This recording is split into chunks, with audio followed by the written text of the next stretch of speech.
Hello, everyone. This is Tom Fox, and I'd like to welcome you to the Daily Compliance News. The Daily Compliance News is an offering of the Compliance Podcast Network. October 29, 2019, the We Made Mistakes edition.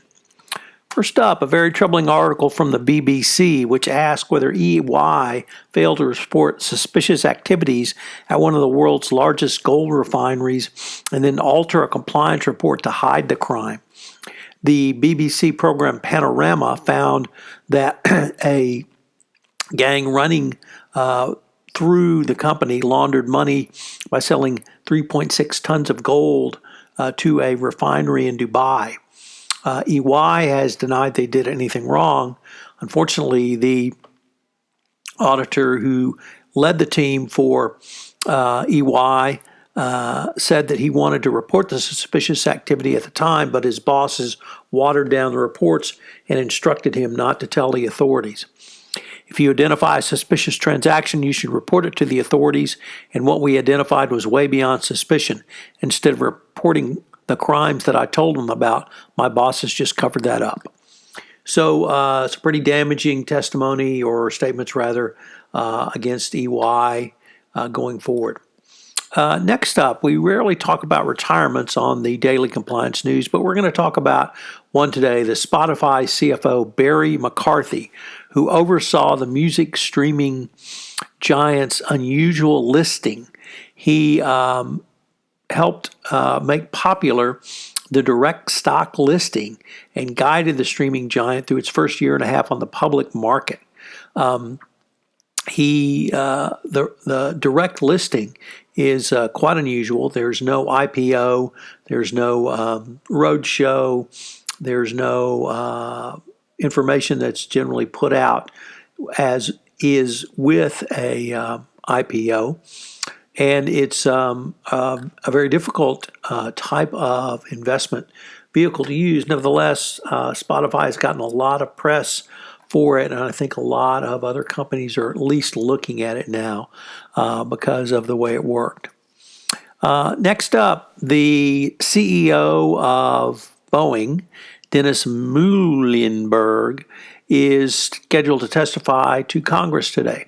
And he will acknowledge that we know we made mistakes and got some things wrong. Whether that will mollify Congress or not, obviously any congressional hearing is just pure theater and nothing that ever gets done at these events. But the testimony really for Muilenburg and Boeing, the stakes could not be higher. The 737 MAX remains grounded 7 months after the second crash, and just a year over since the first crash. The company's under scrutiny. It is taken a huge financial hit on this. The reverberations to the U.S. economy are ongoing. So what he can say to mollify Congress, of course, is always problematic. And I'm sure both Republicans and Democrats are getting ready to roast him. And finally, some baseball news. I think probably everyone in the world knows I'm one of the biggest Astro fans around, so I'm gloating and in glee over the 3-game sweep we had over Washington in Washington. But the Washington Post asks, is it time for robotic umpires to call ball and strikes? Everyone could see last night 2 horrible calls by the home plate umpire. One, and they both were in Houston's favor, not in Washington's favor.